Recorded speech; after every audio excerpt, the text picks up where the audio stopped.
નમસ્કાર મિત્રો, હું જય ભીમજીયાની યોર એજ્યુકેશનમાં તમારું હાર્દિક સ્વાગત કરું છું. મિત્રો, ધોરણ 12 અર્થશાસ્ત્ર આપણે જે ગાલાના પેપરનું સોલ્યુશન જોઈએ છે એમાં આજે આપણે વિભાગ સી નું સોલ્યુશન જોવાનું છે. જો સોલ્યુશન સાથેની પીડીએફ તમારે જોતી હોય તો આ નંબર ઉપર મેસેજ કરશો એટલે તમને મોકલી દેવામાં આવશે.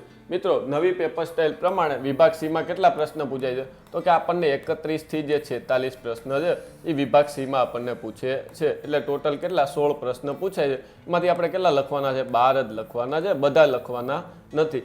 કેટલા માર્કના? 2 માર્કના પૂછાય એટલે કેટલા? 24 માર્કનો આખો વિભાગ છે.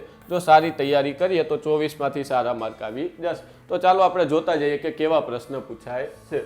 તો અર્થશાસ્ત્રના અભ્યાસમાં કોમ્પ્યુટર ટેકનોલોજીનો શેનો એક્સેલ વર્કશીટ, એક્સેલ આપણને કઈ રીતે ઉપયોગી છે એની વાત કઈ રીતે આપણે 4 પોઈન્ટ લખવાના છે કે એક્સેલ કઈ રીતે મદદ થાય છે આપણને અર્થશાસ્ત્રના અભ્યાસમાં. કે અર્થશાસ્ત્રમાં શું હોય? મોટા પ્રમાણમાં આંકડાકીય માહિતી હોય છે. આ આંકડાકીય માહિતીને શું કરીએ છીએ કે આપણે એનાલિસિસ એના દ્વારા કરી શકીએ. નિષ્ણાંતો દ્વારા અત્યંત મોટા પ્રમાણની આંકડાકીય માહિતીની ચકાસણી કરવામાં આવે છે.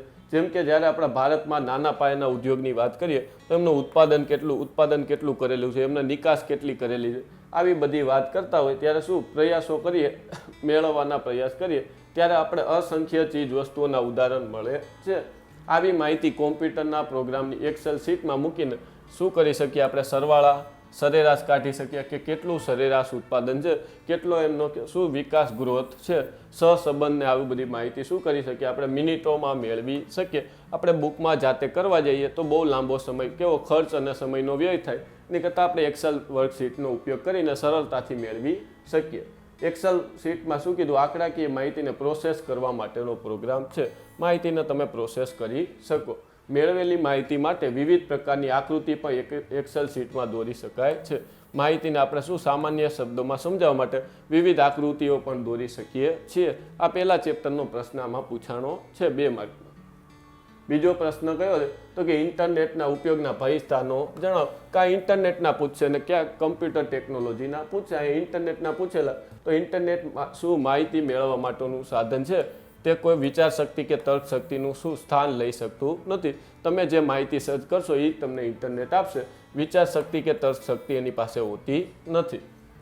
બીજી કઈ વસ્તુનું આપણે ધ્યાન રાખવાનું તો કે ઇન્ટરનેટ ઉપર ખોટી, અપ્રસ્તુત, ભ્રામક અને નકલ કરેલી માહિતી તમને જોવા મળશે. ઘણી બધી ખોટા તમે સમાચાર સાંભળ્યા હશે કે માણસોને લોભાવવા માટે શું કરશે? ખોટી અને અપ્રસ્તુત માહિતી, ભ્રામક માહિતી કે તમને શું બીજી દિશા તરફ દોરી જાય એવી માહિતી અને નકલ કરેલી માહિતી. ઘણી બધી વેબસાઇટ તમે જુઓ તો કેવી હોય? કોપી મારેલી હોય એટલે નકલ કરેલી તમને સેમ ટુ સેમ જોવા મળશે. આવી માહિતીથી શું આપણે ઉપયોગથી દૂર રહેવું જોઈએ. આવી માહિતીનો આપણે ઉપયોગ કરવાનો નથી. આવી માહિતીથી આપણે દૂર રહેવાનું છે. ઇન્ટરનેટ ઉપર ઉપલબ્ધ માહિતીમાંથી સાચી માહિતી અને ખોટી માહિતી અલગ પાડવાની આપણને જાણકારી હોવી જોઈએ. કઈ માહિતી સાચી છે અને કઈ ખોટી છે એની આપણને શું અલગ પાડવાની જાણકારી હોવી જોઈએ. તેમ ન કરતાં શું થાય? વિષયનો અભ્યાસ ગેરમાર્ગે દોરે છે. આપણને બેરોજગારીનું પ્રમાણ આપણે જાણવું હોય તો આપણે કોઈ માણસના ઓપિનિયન ન્યૂઝ ચેનલ ઉપર નથી જવાનું, સરકારી ડેટા જોવો પડશે. નકર શું થશે? આપણો અભ્યાસ ગેરમાર્ગે દોરાઈ જશે. આવી જ રીતે વિકાસની વાત કરીએ તો આપણે કોઈ પોલિટિકલ પાર્ટી ઉપર નથી જવાનું કે કોંગ્રેસ, ભાજપ, આમ આદમી. આપણે સરકારી ડેટા જોવાનો છે. ત્રીજો પ્રશ્ન કયો છે તો કે આર્થિક વિકાસના લક્ષણો જણાવો. આર્થિક વિકાસના લક્ષણો, આર્થિક વૃદ્ધિની વાત કરે ચેપ્ટર નંબર 2 ની તો પેલું કયું? સતત ચાલતી પ્રક્રિયા છે. વિકાસ કેવી? સતત ચાલતી પ્રક્રિયા છે. વૃદ્ધિ એ ઘટના છે. તો આર્થિક વિકાસની પ્રક્રિયા ચોક્કસ દિશામાં નિયત ક્રમમાં ધીમે ધીમે ચાલે છે. એક દિવસમાં વિકાસ થઈ જવાનો નથી. કોઈ પણ દેશમાં વિકાસની પ્રક્રિયા શરૂ કરવાનું કામ સરળ છે પણ તેને જાળવી રાખવાનું કાર્ય કેવું છે? મુશ્કેલ છે. કારણ કે ધીમે ધીમે લાંબી પ્રક્રિયા છે. કેવા લાંબા સમય સુધી ચાલશે એટલે કેવું? એને કાર્ય જાળવી રાખવાનું કાર્ય મુશ્કેલ છે. શરૂ તમે સરળતાથી કરી શકો.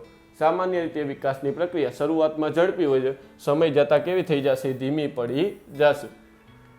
બીજો પોઈન્ટ કયો છે? પરિમાણાત્મક અને ગુણાત્મક હોય છે. વૃદ્ધિમાં ખાલી કેવા પરિમાણાત્મક થશે પણ અહીંયા ગુણાત્મક પરિવર્તન થશે. આર્થિક વિકાસમાં ઉત્પાદનમાં પણ વધારો થશે અને કેવું? સંશોધન થતા એની કેવી? ગુણવત્તામાં પણ વધારો થશે.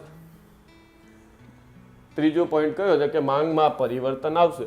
વિકાસ થાય, લોકોની આવક વધે એટલે શું થાય? માંગમાં પરિવર્તન આવે. કારણ કે લોકોની શું રુચિ બદલાતા માંગમાં પરિવર્તન આવશે. વસ્તુની માંગ ઝડપથી વધે છે, ત્યારબાદ મોજ શોખ અને જેની પહેલાં પ્રાથમિક તબક્કાની વસ્તુ લોકો જીવન જરૂરિયાત વસ્તુ ખરીદશે અને પછી મોજ શોખની વસ્તુ અને સુખ સગવડની વસ્તુમાં પણ શું થશે? વધારો થશે. ચોથો પોઈન્ટ કયો છે? શ્રમની ગતિશીલતા વધે છે. આટલું બધું નથી લખવાનું, આપણે 2 માર્કમાં 2 જ પોઈન્ટ લખવાના, પણ વ્યવસ્થિત આપણે દર્શાવવા પડશે. વિકાસને કારણે શિક્ષણ વધતા શ્રમની ગતિશીલતા વધે છે. લોકો વાહન વ્યવહારને શિક્ષણ વધતા શ્રમની ગતિશીલતા વધે છે. મૂડી સર્જનમાં વધારો થશે. વિકાસ થતાં લોકોને નવી રોજગારી મળશે. આવક વધતા શું થશે? બચત પણ વધશે અને મૂડી રોકાણનું સર્જનમાં શું થશે? વધારો થશે. વિકાસથી થતી જુદી જુદી વસ્તુની શું છે? માંગમાં વધારો થશે. નવા સાહસિકો આગળ વધશે અને મૂડી સર્જન પણ થશે. જ્યારે બજારમાં તેજી જ હોય ત્યારે જ બધા શું? ઉદ્યોગપતિ નવા બધે સાહસ કરે, મંદીમાં કોઈ સાહસ કરતું નથી. છઠ્ઠો પોઈન્ટ કયો? ટેકનોલોજીમાં ફેરફાર થશે. સમય જતાં શું થશે? પહેલાં કોલસો અને લોખંડ, પહેલાં શું હતી ટેકનોલોજી? તો કોલસો અને લોખંડ ઉપર આધારિત હતી. હવે શેના ઉપર? વીજળી અને શેના ઉપર આવી જશે? હાઇડ્રોજન ટેકનોલોજી પર આવી જશે. એટલે ટેકનોલોજીમાં ફેરફાર થશે. ટેકનોલોજી બદલાતી રહેશે. અમુક તબક્કા પછી વિકાસની પ્રક્રિયા કેવી? સ્વયંભૂ બની જાય છે અને આપણે શું? બળ પૂરું પાડવું પડતું નથી. 34મો પ્રશ્ન કયો છે? તો કે આર્થિક વિકાસના નિર્દેશકના નામ જણાવો. ખાલી નામ જ આપણને જણાવવાના કીધા છે. કેટલા છે? તો કે 4 છે. કયા કયા? તો આપણને નામ આપેલા જ છે અહીંયા કે રાષ્ટ્રીય આવકનો વૃદ્ધિ દર. કેટલા છે? 4 છે. કયો? રાષ્ટ્રીય આવકનો વૃદ્ધિ દર, માથાદીઠ આવકનો વૃદ્ધિ દર. બીજું કયું છે? જીવનની ભૌતિક ગુણવત્તા આંક. આની કોણે શોધ કરી હતી? તમારે કોમેન્ટમાં જણાવવાનું છે. આનું મૂલ્ય કેટલું હોય? તો કે 0 થી 100 ની વચ્ચે. ચોથું કયું છે? માનવ વિકાસ આંક. તો આનું મૂલ્ય કેટલું હોય? 0 થી 1 ની વચ્ચે. ભારતનો ક્રમ કેટલામો હતો? 130મો. કેટલું મૂલ્ય હતું? તો કે 0.609. પહેલા નંબરે કોણ હતું? એ પણ તમારે જણાવવાનું છે. સાથે સાથે યાદ કરતા જવાનું. 35મો પ્રશ્ન કયો છે? તો કે દાબેલો ફુગાવો કોને કહેવાય? ભાઈ ફુગાવો એટલે સામાન્ય અર્થમાં કહીએ તો ભાવ વધારો. અર્થશાસ્ત્રમાં એની વ્યાખ્યા જુદી આપેલી. અહીંયા આપણને દાબેલો ફુગાવો પૂછેલો છે. તો કે સરકાર દ્વારા સબસિડી અથવા શું કાયદા દ્વારા શું ભાવ સપાટી દબાવી રાખવામાં આવે. ટૂંકમાં ભાવ વધવા દેવામાં આવતા નથી. જતાં ભાવ વધતા હોય તો આને શું કહેવાય? દાબેલો ફુગાવો ગણવામાં આવે છે. શેના દ્વારા? કાયદા દ્વારા અથવા સબસિડી દ્વારા. પેટ્રોલ એનું સારું એવું ઉદાહરણ છે. 36મો પ્રશ્ન કયો છે? તો કે નાણાંના પ્રકાર જણાવો. આ બીજો પ્રશ્ન આવ્યો ચેપ્ટર 3 માંથી. આપણને કયું સાટા પ્રથા અને નાણું ફુગાવો આવે છે એમાંથી આપણે તૈયારી કરી. તો આ બીજો પ્રશ્ન છે કે નાણાંના કેટલા? તો કે 6 પ્રકાર આવશે. કેટલા પ્રકાર આવશે? 6 પ્રકાર. પેલું કયું આવ્યું? વસ્તુ નાણું આવ્યું. આપણે વસ્તુનો વિવિધ વસ્તુનો ઉપયોગ કરતા, ઘઉં, ચોખા, કાપડ, ઘીનો વગેરેનો ઉપયોગ કરતા. પણ વસ્તુ શું જલ્દીથી બગડી જાય તો પછી આપણે શેનો ઉપયોગ ચાલુ કર્યો? તો કે પશુ નાણું ચાલુ કર્યું. પશુમાં કોનો? ઘોડો, ગાય, ભેંસ વગેરેનો ઉપયોગ કરતા. પણ પશુની શું થઈ જાય? ઉંમર થઈ જાય તો એમાંય સાચવવું અઘરું બન્યું. શેનો ઉપયોગ ચાલુ કર્યો? આપણે ધાતુ નાણુંનો ઉપયોગ ચાલુ કર્યો. કઈ કઈ ધાતુ? સોનું, ચાંદી વગેરેનો ઉપયોગ કર્યા. પણ કેવું હતું? સામાન્ય રીતે ધાતુનો ઉપયોગ ચાલુ કર્યો. પછી શેની આપણે શોધ કરી? કાગદી નાણાં. એટલે આપણે ચલણી નોટની વાત કરી અત્યારે, જે ચલણી નોટ એની વાત કરેલી છે આમાં. પછી શેનો? આપણે પ્લાસ્ટિક નાણું એટલે કયું? એટીએમની વાત કરેલી છે. અને અત્યારે જે ચાલે છે કયું? બેંક નાણું એટલે કે અદ્રશ્ય કે ઈ મનીની વાત કરેલી છે. તમે ગૂગલ કરશો કે શું? Central bank digital currency. આની શરૂઆત કોણે કરી? ચાઇનામાં સૌપ્રથમ. અને આરબીઆઈ દ્વારા પણ પ્રયત્ન કરવામાં આવે છે કે સેન્ટ્રલ બેંક ડિજિટલ કરન્સી. આપણે ખાલી 6 પ્રકાર લાઈનમાં યાદ કરવાના છે. પ્રશ્ન નંબર 37 કે શિડ્યુલ બેંકનું વર્ગીકરણ જણાવો. તો પહેલા શિડ્યુલ બેંક કોને કહેવાય? અહીંયા તમને વ્યાખ્યા આપેલી છે કે બેંકોના કાર્ય કરતી જે કંપની કયા? રિઝર્વ બેંક ઓફ ઇન્ડિયાનો કયો? 1934ના કાયદાની કઈ બીજી અનુસૂચિ એટલે બીજા શેડ્યુલમાં આવતી હોય તેને શિડ્યુલ બેંક કહેવામાં આવે છે. આરબીઆઈની સ્થાપના ક્યારે થઈ? તો કે 1935માં. એ આપણે આરે યાદ કરતું જવાનું છે. શિડ્યુલ બેંકનું કઈ રીતે વર્ગીકરણ કરી શકીએ? તો કે વેપારી બેંકો અને બીજી કઈ? સહકારી બેંકોનું છે. પાછું વેપારી બેંકમાં કઈ કઈ બેંક આવશે?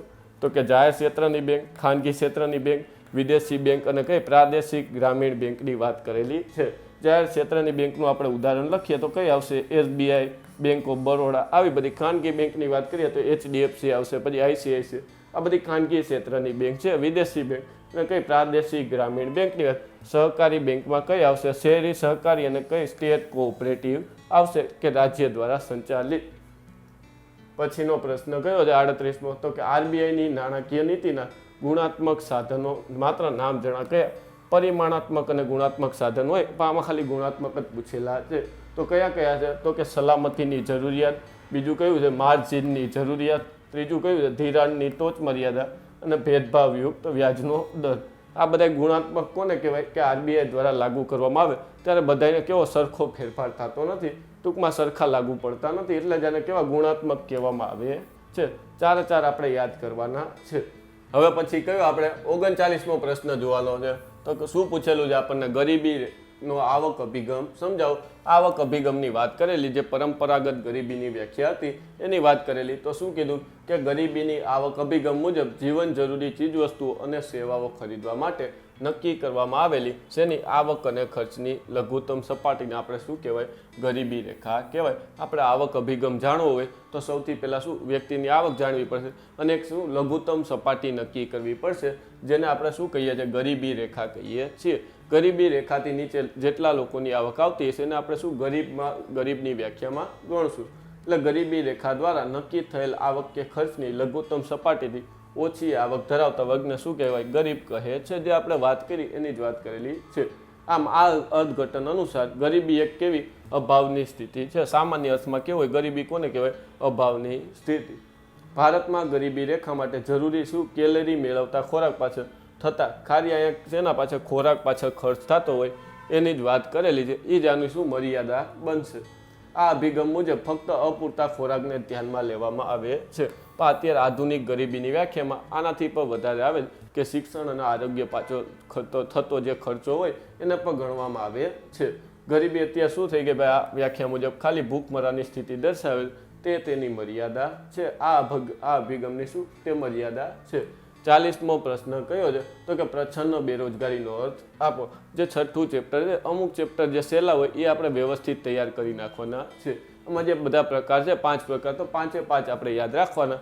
જે પ્રશ્ન પૂછાય એ પ્રમાણે આપણે કરતું જવાનું છે. આપણને પોઈન્ટ યાદ રાખી લેવાના છે. આપણે અહીંયા કયું? પ્રચ્છન્ન બેરોજગારી વિશે પૂછેલું છે કે પ્રચ્છન્ન બેરોજગારી કોને કહેવાય? તો કે વ્યવસાયમાં કેવા ભાઈ સામાન્ય વ્યાખ્યા આપણે યાદ રાખીએ કે જરૂર કરતાં વધારે શ્રમિકો શું રોકાયેલા હોય, જેને આપણે શ્રમિકોને ખસેડી લઈએ તો ઉત્પાદનમાં કુલ ઉત્પાદનમાં કોઈ ફેરફાર થતો નથી. ટૂંકમાં 5 વ્યક્તિ કામ કરતા હોય પણ ખરેખર જરૂર કેટલાની? ત્યાં 3 જ વ્યક્તિની હોય. 2ને આપણે હટાવી લઈએ તો પણ કુલ ઉત્પાદનમાં ફેરફાર ન થાય. તો આવા વ્યક્તિને કેવા? પ્રચ્છન્ન બેરોજગાર કહેવાય. અને બીજા કયા નામે ઓળખવામાં આવે? તો કે છુપી બેરોજગારીના નામે પણ ઓળખવામાં આવે.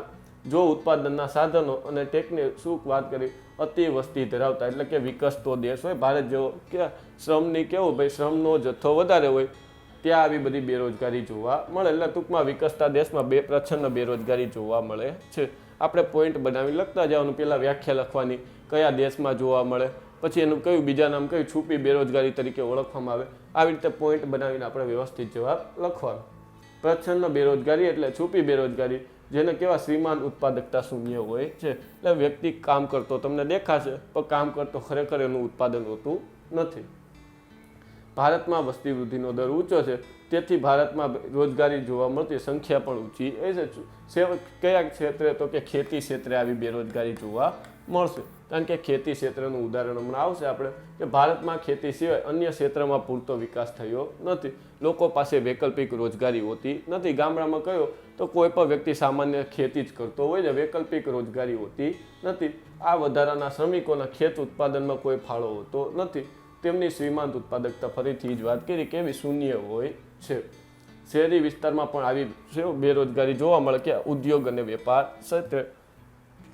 સામાન્ય રીતે આપણને નોકરી ન લાગે એટલે પપ્પા શું કે દુકાને આવતો જાય, પણ દુકાને ખરેખર આપણું કાંઈ કામ હોતું નથી. આ તો લાગે કે કામ કરીએ છીએ, બાકી દુકાન આમનામ આપણા વગર પછી કેવું ઉત્પાદન કંઈ ઘટતું નથી. આપણું ઉત્પાદન કેવું હોય? શૂન્ય હોય. પણ આપણે ખાલી દેખાવ માટે જઈએ એટલે ઉદ્યોગ અને વેપાર ક્ષેત્રે પર જોવા મળે. કારણ કે સંચાલન સારું ન હોય, ત્યાં વ્યક્તિઓ વધારે હોય, કામ ઓછું થતું હોય. સામાન્ય રીતે વ્યવસાયમાં કેવું? શ્રમ કાર્ય કુટુંબ દ્વારા થતું હોય. સામાન્ય રીતે કુટુંબ દ્વારા જે ધંધો કે ભાઈ વ્યવસાય થતો હોય ત્યાં પ્રમાણ વધારે જોવા મળે. વિશેષ પ્રમાણમાં બેરોજગારી જોવા મળે.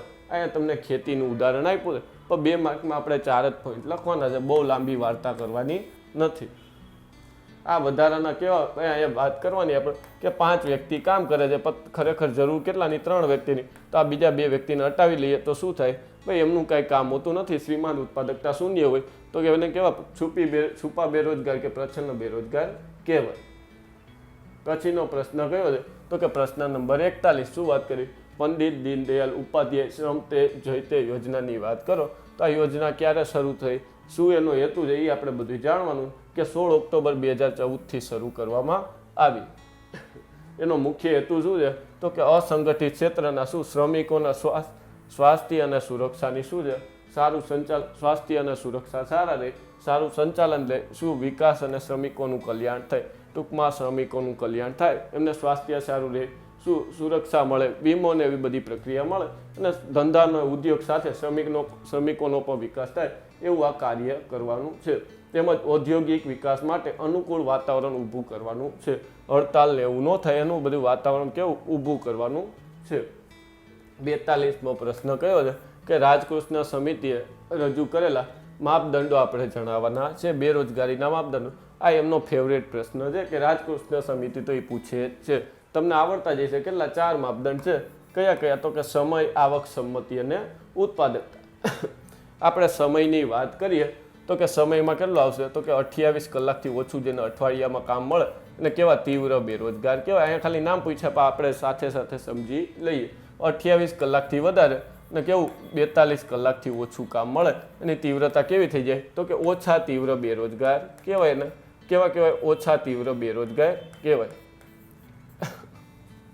બીજા શેની વાત કરેલી આવકની કે વ્યક્તિની આવક કેટલી ઓછી હોય કે એ ગરીબી દૂર કરી શકે નહીં. ઉદાહરણ તરીકે બુકમાં આપેલું છે કે કોઈ વ્યક્તિને મહિને 30,000નો ખર્ચા એટલે ટૂંકમાં જરૂર હોય તો કમાતો કેટલું હોય તો કે 15,000 મારી જેમ કમાતો હોય તો આવા વ્યક્તિને કેવો કહેવાય ભાઈ સામાન્ય રીતે બેરોજગાર જ કહેવાય. પછી સંમતિની વાત કરેલી છે કે કોઈ વ્યક્તિની ડિગ્રી PhD કરેલા હોય, CA બનેલા હોય તો CA બનેલો વ્યક્તિ ક્લાર્ક તરીકે કામ કરે તો આને કેવો ભાઈ એની સંમતિ હોતી નથી. ટૂંકમાં કેવું નોકરી ન મળી એટલે કામ કરે છે તો આને પણ બેરોજગાર જ કહેવાય. અને ચોથું છે ઉત્પાદકતા. કોઈ વ્યક્તિ હોય એ રોજ કેટલું ભાઈ 10 મીટર કાપડ બનાવી શકતો હોય તો એને કેટલું ભાઈ ઓર્ડર કેટલાનો મળે છે તો કે 5 મીટર કાપડનો જ ઓર્ડર મળે તો એ પૂરી શું કરી શકતો નથી, ઉત્પાદકતાનો શ્રમનો ઉપયોગ કરી શકતો નથી તો આને પણ બેરોજગાર જ કહેવાય. આવું સામાન્ય લખીએ 3 માર્કમાં પણ પૂછાય છે તો આપણે આવી બધી વાર્તા લખવી પડશે. પ્રશ્ન નંબર 43 કયો છે તો કે લેણદેણની તુલાને અસર કરતા 4 પરિબળના નામ જણાવો. આપણને નામ લેણદેણની તુલાને અસર કરતા શું પરિબળના આપણને નામ જણાવવાના છે તો આપણે જણાવી દઈએ. પહેલાં તો આપણને ખબર હોવી જોઈએ લેણદેણની તુલામાં કેટલા ખાતા હોય તો કે 2 ખાતા. કયા કયા હોય તો કે એક ચાલુ ખાતું હોય અને બીજું કયું હોય મૂડી ખાતું હોય છે. તો આપણે આને અસર કઈ રીતે થાય તો લેણદેણની તુલા ક્યારે અસર થાય જ્યારે કોઈ પણ વસ્તુ કે સેવાની તમે આયાત કે નિકાસ કરો સામાન્ય રીતે તો લેણદેણની તુલામાં આ બંને ખાતામાં શું થશે અસર થશે. એટલે જ્યાં લખેલું છે આયાત કરો, નિકાસ કરો, શું કરો મૂડીની હેરફેર કરો.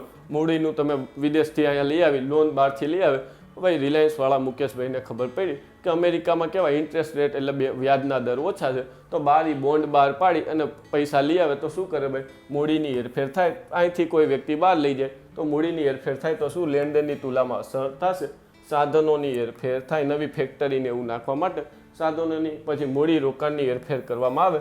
પછી શેર બજાર જોતા હોય તો તમને ખબર હોય FDI ને શું foreign direct investment, foreign portfolio investment, share બજાર જોતા એટલે આવા બધા શબ્દથી શું ભાઈ મૂડી રોકાણ થાય તો પણ લેણદેણની તુલામાં અસર થશે. ભાઈ પિરાણ વગેરેને અસર કરતા પરિબળો છે. ટૂંકમાં આપણે યાદ રાખીએ, થોડુંક વિચારીએ એટલે જવાબ આવડી જશે. પછીનો પ્રશ્ન કયો 44મો તો કે આંતરિક વેપાર અને આંતરરાષ્ટ્રીય વેપારનો અર્થ આપો. અમુક પ્રશ્ન એટલા સહેલાઈ છે કે તમને જોઈને જ આવડી જાય એટલે સૌથી પહેલાં લખવાના છે. આંતરિક વેપાર કોને કહેવાય તો કે દેશની અંદર ભાઈ હદની અંદર થતા વેપારને કહેવાય આંતરિક વેપાર કહેવાય. અને બીજી વિદેશ વેપાર કોને કહેવાય તો કે દેશની હદની બહાર થતા વેપારને વિદેશ વેપાર કહેવાય. ભાઈ આવું સામાન્ય તો આપણને આવડવું જોઈએ. 45મો પ્રશ્ન કે ખેતીના આધુનિકીકરણ માટે ઉદ્યોગો કેવી રીતે ઉપયોગી છે. ખેતીનો વિકાસ કરવો હોય તો શું પહેલાં આપણે ઉદ્યોગ હોવા જોઈએ, નકર ખેતીનો વિકાસ થશે ને. એ જ આપણે કહેવાનું છે કે કઈ રીતે મદદરૂપ થાય તો કે ટ્રેક્ટર, થ્રેશર, સબમર્સિબલ પંપ આ બધી વસ્તુ ક્યાં બનાવવામાં આવે તો કે ઉદ્યોગમાં જ બનાવવામાં આવે. જો ઉદ્યોગ જ નહીં હોય તો પછી આ બધી વસ્તુ હોય છે નહીં, તો ખેતીનો પણ વિકાસ, ઉત્પાદન ટૂંકમાં વધારી શકીએ નહીં. જંતુનાશક દવા છાંટવાના યંત્રો જેવા આધુનિક સાધનો પૂરું પાડી ખેતી ક્ષેત્રે શું ઉત્પાદન વધારી શકીએ. અત્યારે તમને ખબર જ હશે ભાઈ સરકાર શું ડ્રોન આપે છે, શું કામ? દવા છાંટવા ને ભાઈ તમારી ખેતીનું ધ્યાન રાખવા માટે. આપણને ટેકનોલોજીનું શિક્ષણ ને બધું આપણી પાસે હોતું નથી, તો એ પણ આપણે લેવું પડશે. ભાઈ નવીન ટેકનોલોજીની મદદથી આપણે ખેતી ક્ષેત્રનો શું વિકાસ કરી શકીએ. આપણે ડ્રોનનું ઉદાહરણ લખવું હોય તો લખી શકીએ.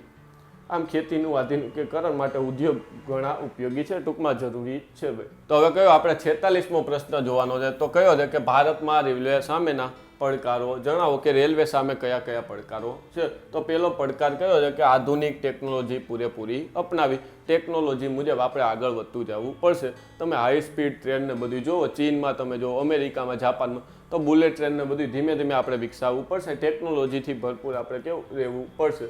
બીજું, અર્થતંત્રની જરૂરિયાત મુજબ રેલવેની સગવડો આપણે પૂરી પાડવી પડશે. જેટલી રેલવેની સગવડો જોઈએ છે, અર્થતંત્ર એટલે ટૂંકમાં આપણી ઇકોનોમી મુજબ એ આપણી પાસે અત્યારે નથી. શું કામ નથી તો કે પૂરતા ભંડોળ અને સંચાલનનો શું છે ભાઈ પ્રશ્ન થાય છે. ભંડોળ આપણે ઇન્વેસ્ટમેન્ટ એટલું બધું નથી જેટલું આપણે જોઈએ છે. બીજું, સરકાર કેવું રેલવે કેવું સંચાલિત દ્વારા ભાઈ સરકાર દ્વારા સંચાલિત છે, એટલે જાહેર ક્ષેત્રમાં આવે એનું સંચાલન મેનેજમેન્ટ એટલું બધું સારું નથી, પણ દિવસે દિવસે સુધરતું જાય છે. મુસાફરોને અપૂરતી સગવડો આપવામાં આવે છે ભાઈ, મુસાફરોને સગવડ સુધારવી પડશે. અત્યારે તમે ભાઈ આધુનિક ટ્રેન જો રેલવેમાં જે આપણે જો વંદે ભારત ટ્રેનને બધી, એમાં સગવડો ઘણી બધી શું સુધારેલી છે, પછી આપણે બધી ટ્રેનમાં સુધારવી પડશે. અને રેલવેની પ્રાદેશિક અસમતોલ વિકાસ, જે અમુક પ્રદેશમાં જે વિકાસ થયો નથી એ પણ આપણે વિકાસ કરવો પડશે. એટલે અસમતોલ વિકાસ સાથે આપણે આગળ વધી શકશું નહીં. તો આપણે 31 થી 46 પ્રશ્નના જવાબ જોયા. આવી જ રીતે હવે આપણે છે એનું વિભાગ ડી નું સોલ્યુશન જોવાનું છે. ત્યાં સુધી ચેનલને લાઇક કરો, શેર કરો અને શું કરો, સબસ્ક્રાઈબ કરો.